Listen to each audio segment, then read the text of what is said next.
Narito ang mabilis na pagsilip sa kasong David at Aguas Hears versus Kalulong, GR No 24-1036.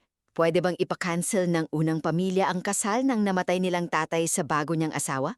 Tingnan natin yung desisyon ng Korte Suprema kung sino lang ba talaga ang pwedeng mag-file ng kaso para mapawalang bisa ang isang kasal, lalo na pag may mga ari-ari ang involved, at anong pwedeng gawin ng mga naulila. Kung gusto nyong updated sa mga ganitong kaso, subscribe na kayo. Una, yung kwento. Sinalu sila David at Rene Aguas, kasal noong 1981, 5 anak. Napatanggal yung kasal nila noong 2005 dahil di na raw talaga sila magkasundo sa ugali, yung tinatawag na psychological incapacity. Kaso, hindi na ayos yung hatian ng ari-arian nila at yung para sa mga anak na kailangan sana under the family code. Tapos noong 2006, nagpakasal ulit si Rene, kay Cherry Kalulong naman.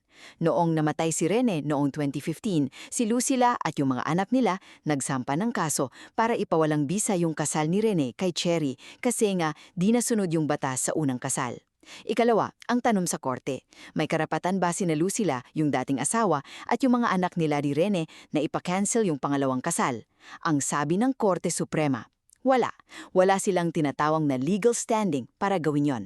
Hindi sila yung tamang tao para magsampa ng ganitong kaso. Panghuli, yung aral at tamang diskarte. Sinabi ulit ng korte na base sa Rules AM number 201110SC, yung mag-asawa lang mismo, husband or wife, ang pwedeng mag-file para ipawalang bisa ang kanilang kasal. Pero, hindi ibig sabihin wala nang magagawa yung mga anak. Pwede nilang questionin kung valid ba yung kasal ni Rene at Sherry, pero dapat gawin yun sa ibang paraan, bilang parte ng kaso para sa pag-aayos ng mga naiwang ari-arian ni Rene. Si Lucila naman, dahil di masya asawa at hindi tagapagmana, kailangan niyang magsampa ng hiwalay na kaso para sa hatian ng ari-arian nila ni Rene noon. So yun nga, kahit hindi pwedeng diresyo ipakancel ng mga anak ang kasal, may paraan pa rin para sa mana nila via estate settlement. Ano kaya ang mas matimbang para sa inyo, yung legalidad ng kasal o yung karapatan sa mana? Para laging updated sa mga usaping legal pampamilya, huwag kalimutang mag-subscribe.